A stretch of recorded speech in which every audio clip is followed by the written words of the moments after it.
Well, good morning and welcome to the city. My name is Pastor Tony. I'm the lead pastor of this incredible church, or what I like to call movement that we have called the city. We want to welcome all of our online viewers from all over the country and different parts of the world. And we want you to know that you are a part of this incredible movement as well. City family, can we give our online audience a hand and let them know that we love them? Yes. Well, I've got a word from the Lord this morning that I'm excited about. I get excited about God's word because God's word is living and active. So you can get excited about something that is alive, right? And those things that are alive, that are active, can produce things in you. And I'm excited because God's word is producing something inside of me. And I don't know about you, but as I was getting the word together and I was thinking, and my daughter and I, Gabby, were thinking of a title, and I was like, oh man, you know what? We threw out the name Seasick. Any of you guys ever been on the water and got seasick before? It's the worst sick that you could ever be, because usually when you get sick at sea, you're so far out that nobody cares that you're sick. They're like, well, we ain't going back, bruh. We out here and people paid to fish, and the captain's like, I should have took some Dramamine. It's like, it's all bad because there's nothing you can do. The waves just keep going and you're like, oh, and you're green and you're throwing up over the side, and they're excited because your throw up is like chum to the fish. It's drawing them in, and they're like, yeah, keep going. It's terrible. It's a terrible experience. But God kind of showed me that a lot of us in the room are seasick, but it's not seasick as it relates to the water. It's see with our eyes sick. That we've allowed fear and anxiety to come into our lives, and it's making us sick. It's making us sick. So I want to share with you, I've got quite a bit of scripture this morning, but I want to start in Philippians 4, starting in verse 6, and we're going to go into verse 7. But this is a letter that Paul wrote to the church in Philippi, and he says, be anxious for what? Be anxious for what? Nothing, right? We can really look at this and say, be anxious for, it's two words, no thing. So most of the things that are creating anxiety in our lives actually happen to do with things that we're attached to in our lives. Okay, it says, but in everything by prayer and supplication with thanksgiving, let your requests be made known to God. So Paul is saying, listen, be anxious for nothing. Don't let anything make you anxious, but in everything. So it's like nothing and then everything. In everything by prayer and supplication with what? Thanksgiving. That's critical.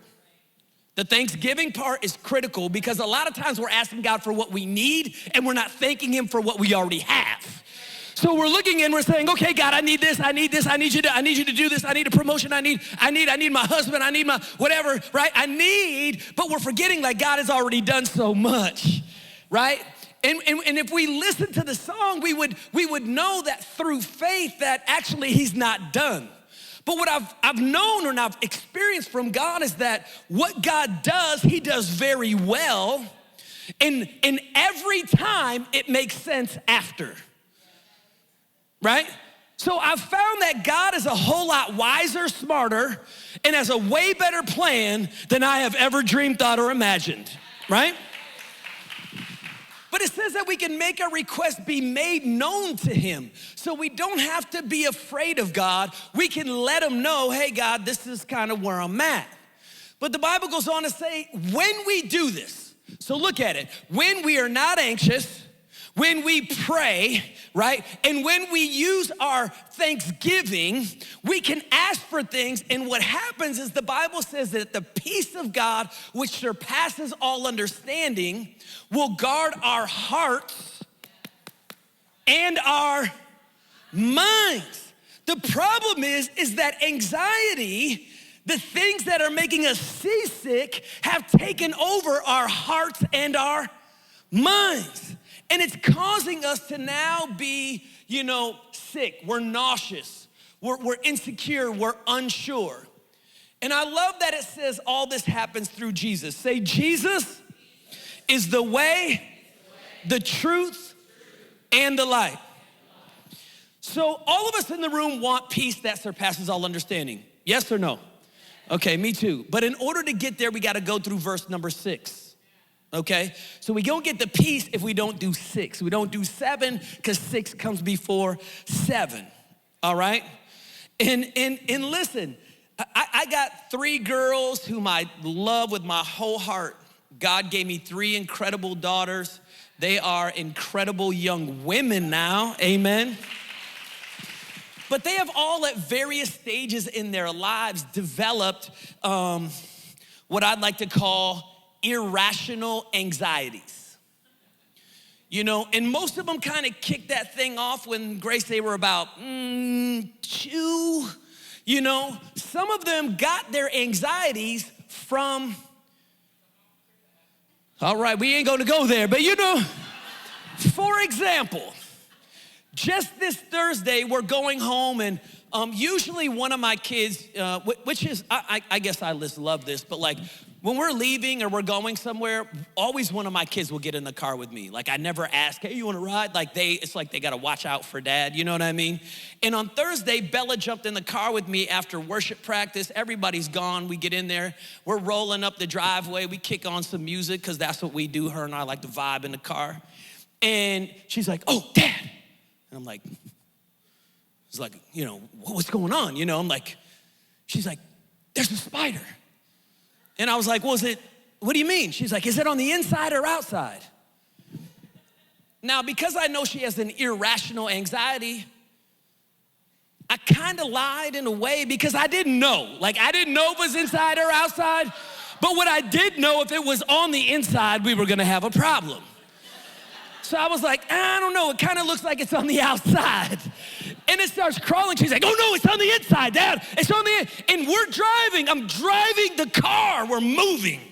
And she is freaking out. And I'm like, so we're about to die. And I'm not kidding you, the spider was like, I'm telling you, it was translucent. It was so small. So she's like rummaging in the car, you know, she finds a napkin and she's like, I can't get it, Dad, you gotta get it. I'm like, my hand's on the wheel, can't pull over right now to get this spider. So she goes for it, gets the spider. Oh my God, oh my God, oh my God. And what do I do? I'm like, again, bad dad. I'm like, I don't know, throw it out the window. So she throws the napkin and the spider out the window. And then I'm literally like, okay, somebody's driving by the pastor's littering. You know, I'm like, dang.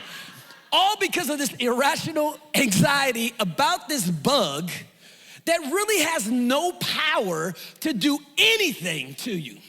Like it could bite you 100,000 times and you would be okay.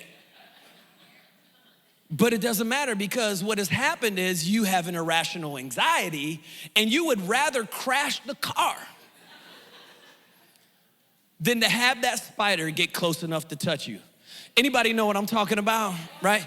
So I've found that God's children have irrational anxieties. And the thing about these irrational anxieties is that Paul was telling us earlier in Philippians chapter 4, he's saying that some of the things that we are afraid of make no sense from heaven's perspective. Like heaven is looking at us about things that we're fretting and fearing that are creating anxieties in our life, and heaven is like, dude, don't you know who you are? Don't you understand the power you have? Don't you know who your father is? Don't you know who your brother is? And heaven is looking at us and saying like, man, this doesn't make any sense. Because these are the things that are causing a lot of us in the room to shut down. These anxieties, these irrational anxieties paralyze us. We are frozen in fear. Right? It's the thing that makes no sense when you think about who God is in you and when you think about what you mean to him. Like for real, y'all, I don't like reptiles at all. But come on, man, this bug is not gonna threaten your calling. This serpent, listen, Jesus said that I will step on it. Now, don't be getting mad at me if you like whatever. Like, I'm not fooling with it, but I ain't gonna be afraid of it either. You know what I'm saying? I'll grab that thing and be like, that's what my sister did, man. She had a hamster, praise God. I hope she ain't watching right now. Like, crazy at the Boyd house, boy. It was crazy over there. So what God wants us to do is he wants us to train our heart to be anxious for nothing. But we gotta train our heart, which means it's gonna take effort, it's gonna take discipline, and it's gonna have to become a part of your routine. Everybody say, anxious for nothing. So we don't need to be concerned about some things, right? We don't need to worry, I'll say it this way. We don't need to worry about some things. We should be concerned about some things, but we shouldn't worry about them. Does that make sense? So I'm not telling you to be a fool. Say, don't be a fool. So I'm not telling you to be a fool, but what I am saying is that there are some things that you're worrying about that you don't need to worry about. You only need to be concerned with. Because what worry is needless energy, right? That you're putting out about something that you have no power to control. So even when we find ourselves in situations that are out of our control, whether it be a report from the doctor, whether it be our children, whatever that looks like, we have a right to be concerned, but God does not want us to worry. So there's a difference between that concern and that worry that God is calling us to. So part of learning to be courageous is discerning between genuine concern and needless anxiety. Because I've found that you can interpret one event both ways. It's how you see it will determine how you respond to it, okay? So sometimes you'll go through a situation and you handle it and you deal with it with strength and you're courageous about it, and that's what I would call genuine concern. Well, what is strength? Strength is actually joy. Now, listen, we said that we wanted verse 7, which is a peace that surpasses all understanding, right? It makes no sense in the people we're around or even in this world. It doesn't make any sense. But when you're able to stand and look the enemy in the face and say, there's nothing you can do to me because my God is bigger than you are. So you can try to take me out, and even if you kill me, I'm gonna be sitting right next to my brother in heaven in the throne room, rejoicing either way. So whether it's sickness, disease, whether it's, a relationship, it doesn't matter what it is, God is more than able. He's more than able. So I can have the joy of the Lord, which is my strength. So I got a bad report. They said this. Okay, maybe I need to change my diet, I need to whatever, but at the end of the day, this isn't my life anyway. What does your enemy have over you when he has no power? You strip him of his power. Bro, I'm not about to spend 15 seconds thinking about what you want me to think about. If my time is limited here, I'm gonna maximize the time that I have while I'm here. So we look at these things like, whoa, man, Pastor, like that's easy to say. Until you get the report.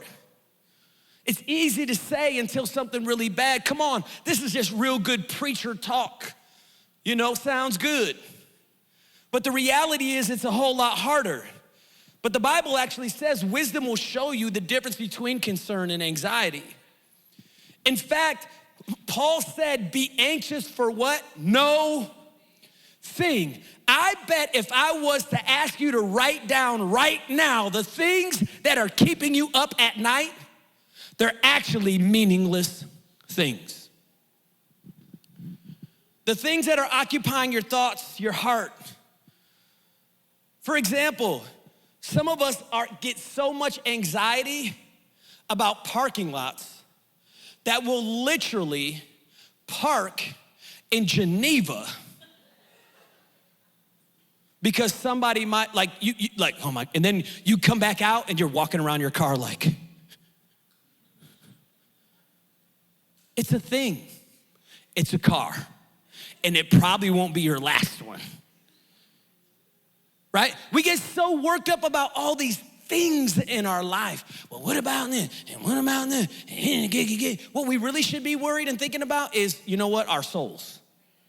I wonder if we were so concerned about our souls that we would separate ourselves from those things that might ding us. Oh, come on, somebody. Right? Where we would begin to look at our souls and what we're doing and the example and how we're living and all of these things in our lives. We'd be so concerned about those things, or we'd be so concerned about our children and the relationship we have with our children that we would put so much time that, you know, come on, man. Like, listen, I'm guilty. You'll be washing my car every day. I hit that Outback. And then she comes on with that fake Australian, thank you for coming to the car wash, whatever she says.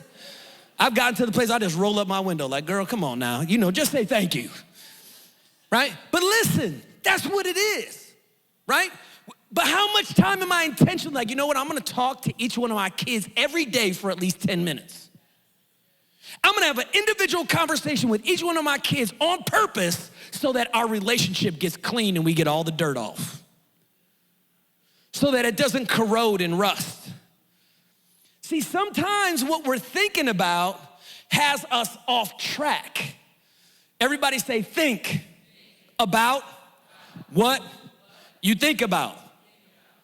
Think about it. Be concerned about the state of our souls, about our children, our relationships. Be concerned about God's work in the earth. You know what I'm saying? Like, for real.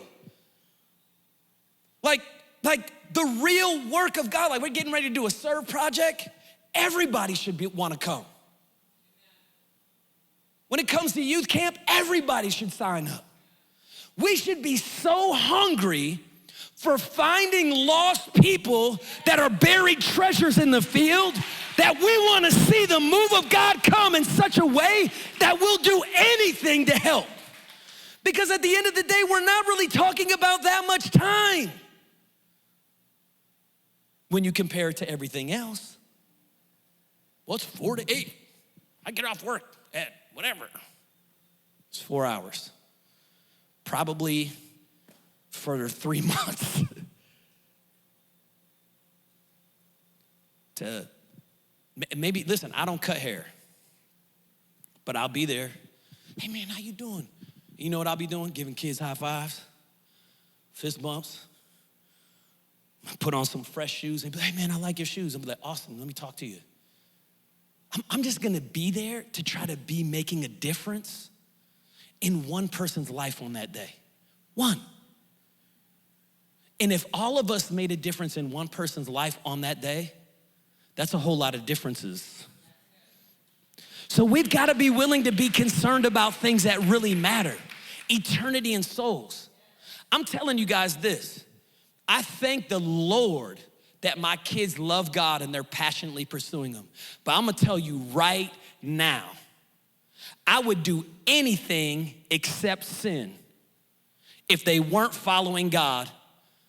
I would be praying somebody, if they're not gonna listen to me, God, send someone, anyone who can touch them, reach them, speak life into them, encourage them. I would be praying and hoping and seeking God with my whole heart. I would be finding everybody's son, everybody's daughter that I could touch, knowing that my son or daughter is out there and I'm praying somebody's doing the same for me. We ought to be on fire like that, where we won't settle. We will be like, oh, cool, 4 hours, sweet, I'll be there. Oh, you want to camp? I'll sleep on the ground, Pastor. If you want me to sleep under the stars, if I could get one kid to come to Christ, I'll be there. But that's creating anxiety right now. Because you're like, that's great if you're 20. But listen, I even got 20-year-olds who can't. And this isn't what this message is about, but I'm serious. I'm passionate about this mission thing. Like, I'm passionate, like, I want to reach people. And I'm driving by them and I can't do it by myself. The Bible says the harvest is ripe. It's not like, well, we got to see when the people, He said, pray that I will send laborers But listen, last week, Pastor Peter said, listen, they're right here. God is a provider. He's not a man, he cannot lie. So everything you need to do, everything that you need to do is sitting right in your house. All you need to do is activate it, and then God will move through it. What if your breakthrough was on the edge of somebody else's breakthrough, that when you helped them get through, you were able to walk through the door right behind them? Would you do it then? See, that's what I've found, is that God moves when we move. We want God to move first, and then after he moves, we're like, well, then I'll. Come on. Look at your neighbor, say, don't get seasick. Don't get seasick. All right. Somebody in here must have needed to hear that, because that wasn't in my notes. But I am going to say this. It's true. If we can do what we do, we can make time for the kingdom of heaven. Amen.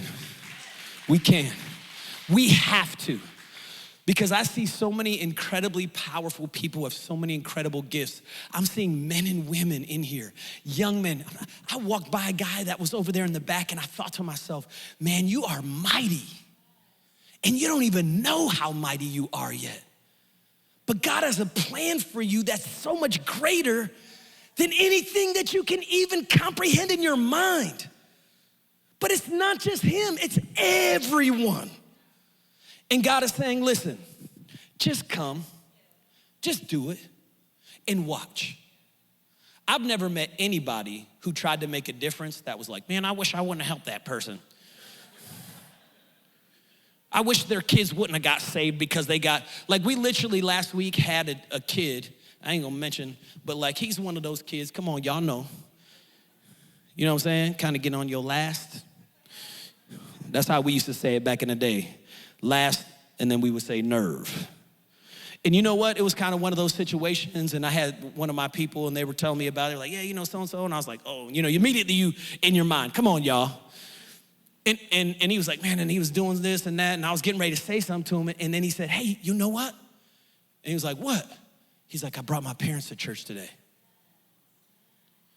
So he might be getting on your last nerve, but you know what? You probably getting on God's last nerve.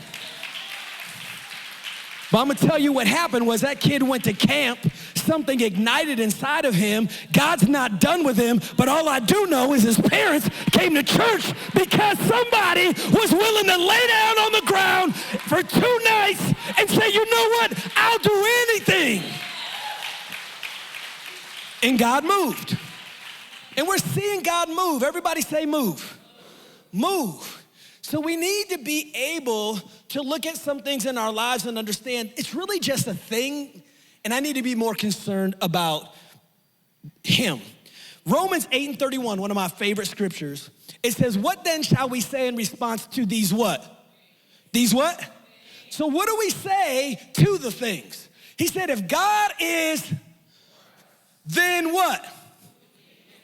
So at the end of the day, I don't care if it's your boss, your brother, your boyfriend, I don't care if it's your cat, your dog, your car, I don't care if it's your bank account. If God be for you, if God be for you, what you need to do is you need to let that thing know God is for me. And if God is for me, then what or who can be against me? Nothing, nothing, nothing. I love that it says, if he's for me, who? And that's what gives me the courage that sometimes when I feel opposed, because even as a pastor, I go through things, that if God is on my side, I'm good. And if he's not, I'm in trouble. You hear me? I'm in trouble. But when I come to the revelation of Romans 8:31, and I begin to realize it doesn't matter what they say about me. It doesn't matter what they try to do to me. I know that God sees something in me. And if he sees something in me, then who can be against me? So then all of a sudden I'll rise up with some courage and I'll be like, you know what? I don't care what you say, I'm still standing. And you'll be like, well, man, that's cocky. It's not cocky, it's confidence. God is, listen, Jesus didn't walk around I'm telling y'all, we gotta read the Bible, y'all. My daughter, we were just talking about the Bible yesterday. She was like, Dad, did you know? And we just started talking about the things of God. You know, we just started talking about how, you know, she was like, did you know that one guy who they were carrying the Ark of the Covenant and he stumbled, y'all. He tripped over, I don't know what, but he tripped. And while he tripped, he touched the Ark, died. Because God was like, unholy can't touch holy. You're like, well, it was a mistake. He tripped, God. And it was like, no, you should have been, I told you how to carry it. I told you what to do. You didn't follow the directions. So whether you were because this is what happens, we get in the proximity of something that we have no business being by, and then when something foolish happens, and then we get struck because of it, we want to ask God, well, why did it happen? Well, it happened, baby, because you weren't supposed to be right there. You weren't supposed to be right there. And I was like, oh my God, Jesus, you gotta be kidding me. Come on, look at somebody, say, take a number. Say, I know who I am. Come on, say it, say, take a number. I know who I am. There we go, let's go. Romans 8:32 says this, he did not spare his own son, but gave him up for us all. Not for some of us, not for the city church, but for everybody. And he says, how will he not also, along with him, Jesus, graciously give us all things? So the Bible is saying God wants to give us some stuff. It says give us all things. Then it says in 37, no, in all these what? Say it again. In all these things, we are more than what? We're more than, you are so much greater. So much more powerful. And God has so much more than the thing that's stressing you out. It says, in all these things, we are more than conquerors through him who loved us. For I am convinced. See, some people would be like, Paul was cocky. No, he was convinced. He said, I'm convinced that neither death nor life, there's nothing the enemy can do. That neither angels nor demons.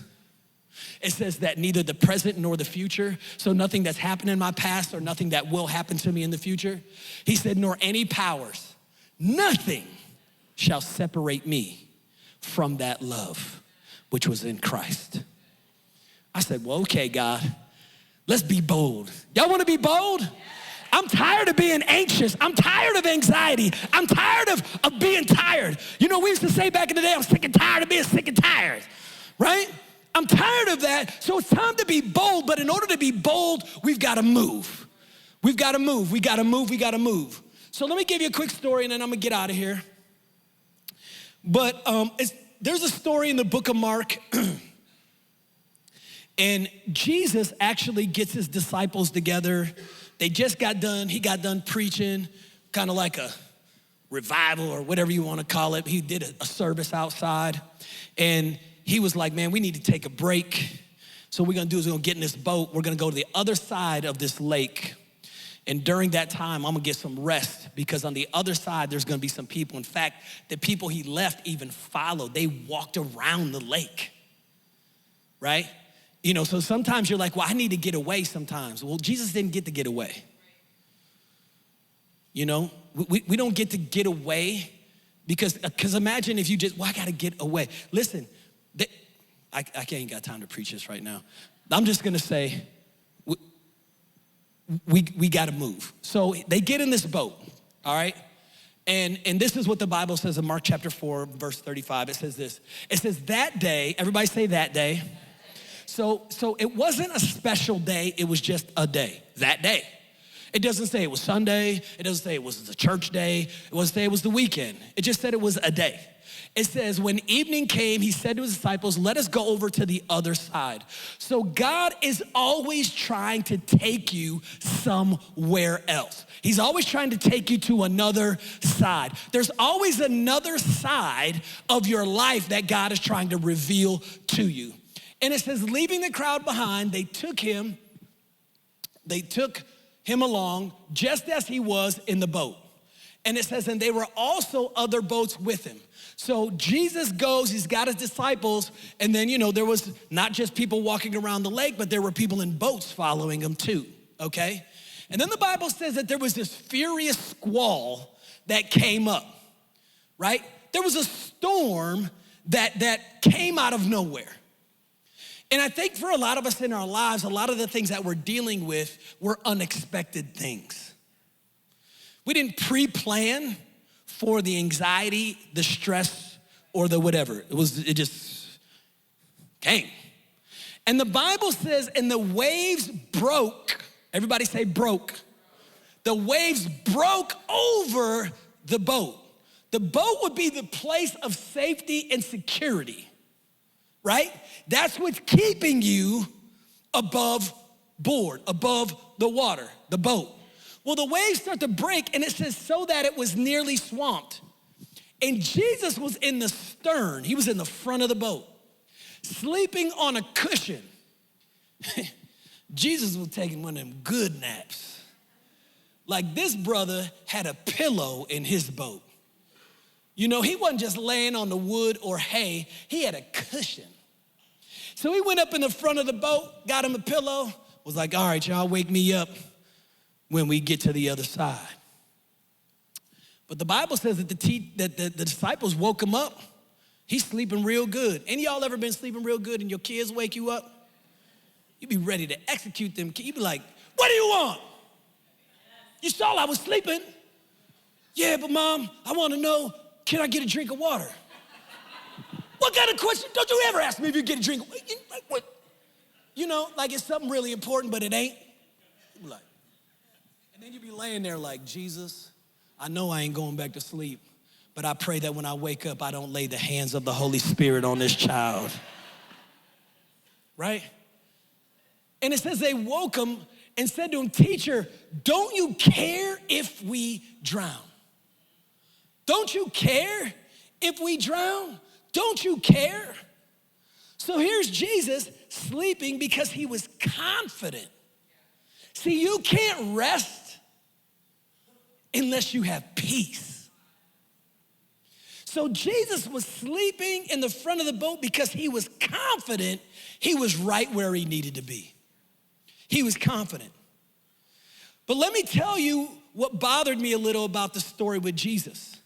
Jesus tells him to get in the boat, and this is the same Jesus who created the earth and all that it contains. And if Jesus was there when the earth was created, all that it contains, then I would have to say that he probably knew the weather patterns of the earth.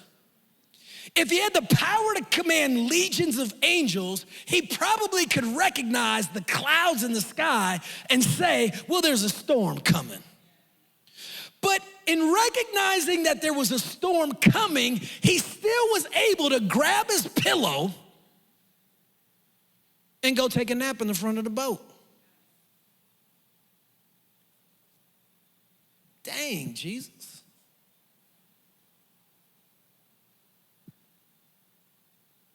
So then could it be that Jesus, knowing all this, actually sent his disciples into the storm?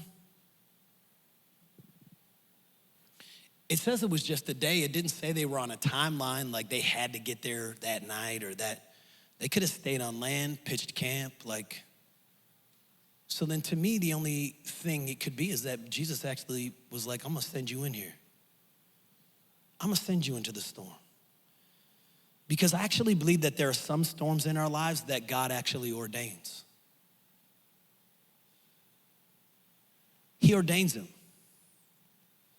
But would you agree with me today that sometimes God may ordain the storm, but we tend to create the waves in our lives? It wasn't the storm that they panicked about. They didn't say, Jesus, wake up, it's lightning. They panicked because of the waves. The waves were overwhelming them. And they thought the waves were the thing that was gonna actually take them out. I'm finding that we actually are the ones who create the waves. See, though the storm may come, it does not mean you will be destroyed. But if you allow the storm to create waves in your lives, in a not so far away place, you'll find yourself overwhelmed by the waves to where you feel like you're actually drowning because of the storm. See, when we create our own waves, what happens is we begin to develop our own anxieties. But how can you give us peace in a situation? How can God give you peace in a situation that you're creating?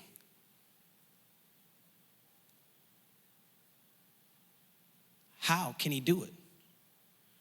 Well, let me give you 5 things and I'm actually done.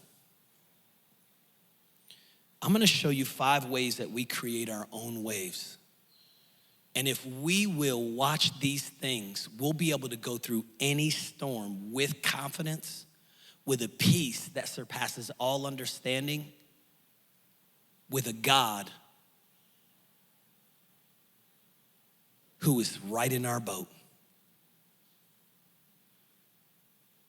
Where you're finding rest in the storm.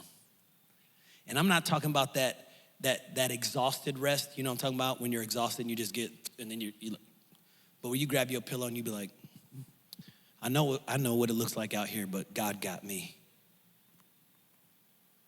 God's got me. So the first thing we do when we create our own waves is, I want you to write this down, it's our words.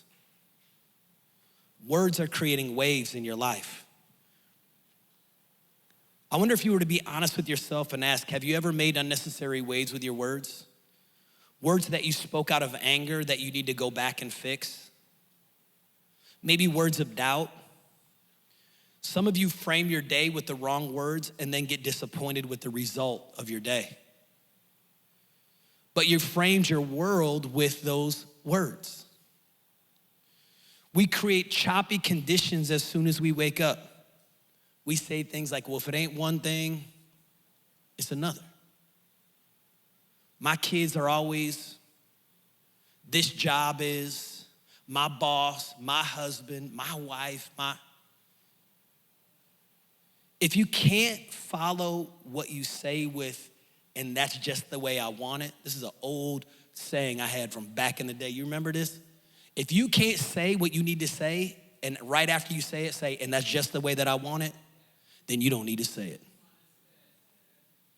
So if you say, my husband is a no good, dirty, rotten dog, and that's just the way that I want it, well, go ahead with your bad self. Or you could be like, my husband is an anointed, mighty man of God. He is leading this house in the fear and admonition of who God is. He is a leader and a lion, and God is chasing after his heart, and God has his heart, and that's just the way that I want it. If you can't say that, and that's just the way that I want it, you need to shut up. Because sometimes not saying anything is better than saying the wrong thing. Can I get an amen? Amen. The second thing is we create waves by our approach. Sometimes it's not what we are going through, but the way we are going through what we are going through. Some of us live our lives with no margin. There's no margin. You think you have money problems because the truth is you just spend more than you make. You don't have money problems, you have stewardship problems. And what we want to do is we want to help you. You know, it's like, well, you don't want to help me, you just want to get a tithe from me. No, I actually want you to be blessed. It's not for me, it's for you. Because I know that if you're stewarding well, the Bible says that if we believe God, he is faithful. If you're faithful with little, he'll make you faithful with much. So if you steward little well, then that means you'll be able to steward more well later. And I've seen it happen over and over and over again. So it's the approach that we have, right? Many times I have people come to me because they feel like it's their ministry with information about the church, right? It's the approach. It's the approach. It's like you miss what God is doing because there's a broom in the corner. It's like, well, don't worry, man. 79 people got saved today, but yeah, you're right. We want to focus on that, but this is exactly what happened with the religious people. The Son of God was in their presence, and they couldn't see him for who he was, so they killed him. That's crazy, right? The third thing is that makes waves is voices. Voices. So we got words, we got our approach, and then we've got voices. What are the voices in our lives? I will forever say it's the proximity in which you live your life. If you live your life on your phone, then the phone will be the loudest voice in your life. I literally, this is no joke, I had a situation happen in my life, and I believe it was a storm, for real. And I got off Facebook, y'all. Like, I know there'd be videos and reels that my team puts on there, but I'm talking about personally on my phone, I do not have it. Do you know, I have no idea what's going on with anything. And I'm trying to tell you, my life is so good. People be like, hey man, did you hear something? I'm like, nah man, I ain't on. Like, it's the 24, they call it, you've heard me say this before, they call it a news feed. If it becomes the nutritional thing in your life, it's gonna be the dominant thing in your life, and it's gonna be the thing in your life that consumes you. I'll challenge you guys, take the next 30 days and get off Facebook. Just do it, trust me. And let me know if you have more peace. Just get off, get off. Don't go on there, listen, and the enemy will be like, well, you know, you need to go on there real quick, and then you'll log back in and log back out. Say the devil's a lie. And I want you to know I ain't missed a doggone thing except for a whole bunch of drama that I don't need to be stressed about, right? Because ain't nobody talking about nothing. You ain't on there to connect with your relatives. Be real. You on there to see all the junk. It's reality TV. You like, man, I can't believe you see what Dee posted. And she was tripping and the so-and-so commented on her. Get off. Please. Get off. Somebody say, get off the book. Amen. Jesus. We got to get off that thing. Huh? Jake gonna be mad at me because our subscribers is probably gonna go down, but I don't care. Our spirit gonna go up. Amen. Because think about it. Do you really need to know about every single conflict? Like, really? Do you? Many times, it's just like people, they're hanging out and they're depressed and they're all around you and everything is depressing around you and you're like, man, I don't know what is wrong. You're in bad soil. You understand what I'm saying? We got to get in some good ground, right? Everybody say good ground. Number 4, expectations. Sometimes we create waves with our expectations. Sometimes the anxiety you feel is based on the expectations of others that you created. They didn't create it, you did. You created this expectation, and then what happens is you created it by not being able to manage your own energy. So everything becomes there. So expectations. Sometimes we get up in the morning and we don't expect any battles that day. And then we're surprised when we do. Can I just be super real? If you're a Christian and we believe in God, then we also believe that there is a devil. His name is Lucifer, Satan. His job is to steal, kill, and destroy. He would love to take you, your family, your dog, your mama, grandmama, cousins, nieces. He wants everybody. So if you know you have an enemy, why are you surprised every day that you get in a fight? The Bible says he walks around like a roaring lion seeking who he may devour. So if I know I'm about to get in a fight, I used to wrestle back in the day and I would train. And we got to a point, because our coach was crazy. I don't know if Adam's here, but he would tell you. Where we got to a place where we would go and weigh in, because that's what you do. You got to make sure you make weight. And we would go in and we would be thinking in our minds, I cannot believe this dude made weight. Like he actually thinks he's got a chance. What if you woke up expecting the battle? You got your word in, you read 5 minutes, 15 minutes, got your worship on, right? Prayed, got up, and then was like, come on, right? Listen, some of y'all in here ain't been Christians your whole life, but sometimes you would get that liquid courage back in the day. Come on, you get you a couple in, and you'd be walking around in the club like this. I wish somebody would say something to me today, right? They look at you, and you look at them for a second like, what's up, you want some smoke? Right? Like, what if you did it like that, but in a humble way, where you didn't treat people like they're the devil, hello, but you treat the devil like he's the devil, amen? So expectations, which is why Paul said you gotta put on the full armor of God daily. You don't put armor on unless you expect to get in a fight. And then finally, the fifth thing that creates waves in our lives is shame. You find yourself walking around anxious because you're hiding stuff. You wonder when they're gonna find out. And you're being tormented by something that God has already forgiven you for. See, there's a difference between conviction and shame. Conviction will show you what you need to fix. Not them, you. It'll show you what you need to fix, and it will give you the power that you need to fix it. But shame tells you because of what you did, you're fundamentally changed, which makes you walk around paranoid. It makes you walk around helpless.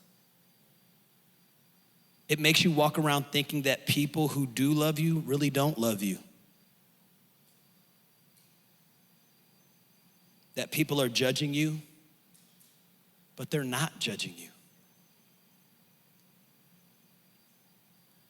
And in the story, it says that the disciples wake up Jesus in the boat. Verse 39, it says that he got up, rebuked the wind, and said to the waves, "Quiet, be still." It says, then the wind died down, and it was completely calm. What did Jesus speak to? Did he speak to the storm? He spoke to the what? The waves. The things that we've created. And he said, quiet, be still. And he said to his disciples, why are you so afraid? Do you still not have faith? And they were terrified and asked each other, who is this? That even the wind and the what? Waves obey him. I think we just gotta be real and say the wind and the waves are coming. And for some of you, they're raging in your life right now. The Bible says that the disciples were so anxious that they would not make it to the other side. And we would ask, why would God send them even into a storm? Why doesn't God do more with the chaos in the world? I go to church. I celebrate healing and people coming to Christ. I celebrate people making it to heaven. But when the waves are raging, we're asking God, don't you care? It's kind of funny that I never saw this before. But I don't think that Jesus was really upset that they woke him up. In fact, I'm going to go as far as to say they were supposed to wake him up.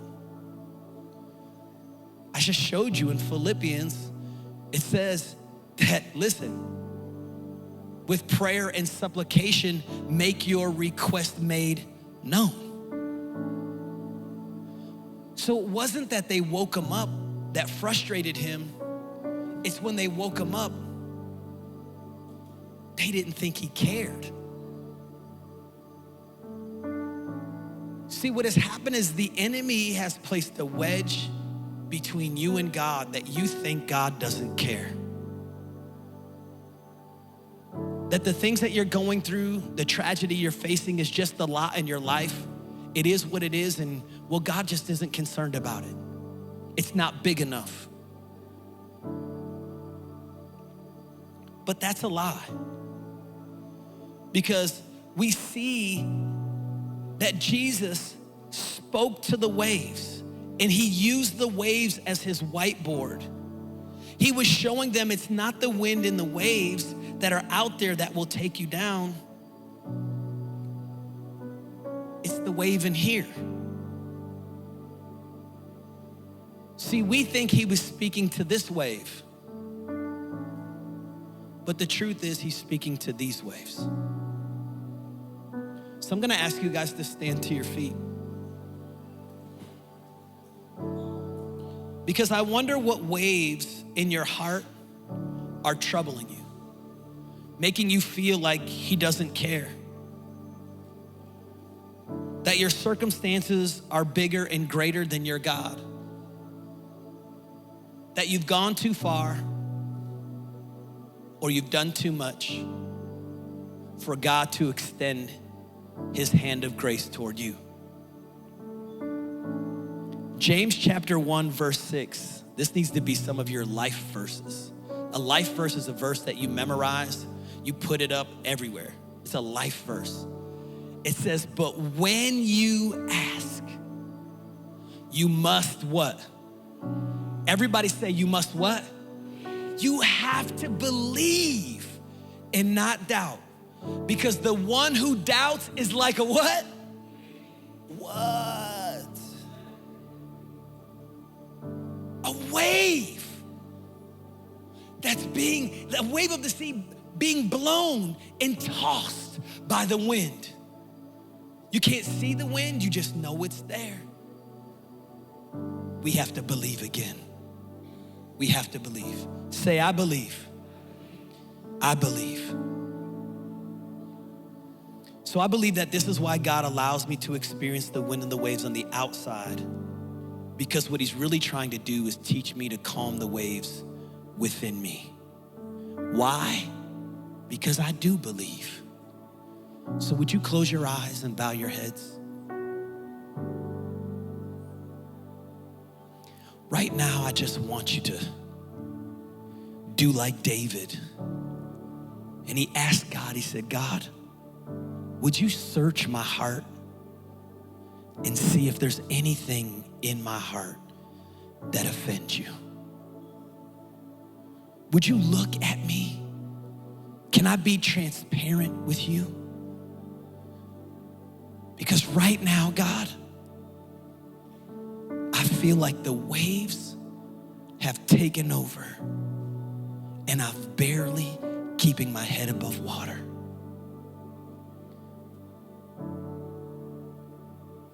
So as God is speaking, I believe that he's saying right now,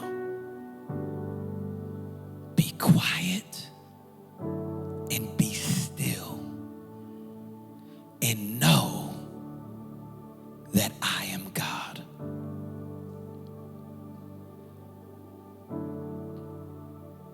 So maybe right now,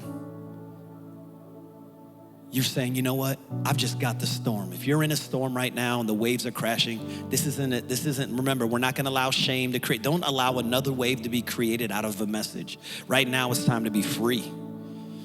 So if you've got some waves or a storm in your life right now, would you raise your hand just so I can pray for you? Come on, you're feeling the waves coming and crashing over your boat. Things are going on in your life that are creating anxiety in you, worry in you. You're just worried about things too much. Some of us are worried about things like right now, it's like, man, I'm supposed to be here right now. It's a thing, listen, this is your soul. So Father, with every hand that is lifted right now, God, I pray that you would speak, God, to the waves in these people's lives. that God, we know that sometimes you ordain us to go into the storm. But God, if you'll send us somewhere, you'll sustain us as we go. So Father, right now, God, I pray that there would be a peace which would surpass all understanding to rest on your people in this room. That they would know, God, that you do care and that they can find rest in the most crazy, hostile environment. Because God, you're with them, laying at the front of the boat, leading the way to the place you have prepared for each of one of us to go. So God, right now, speak to my heart.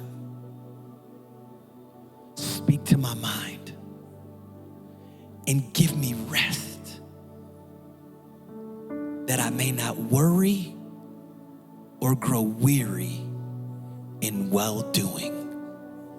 Father, we thank you and we love you in Jesus' name.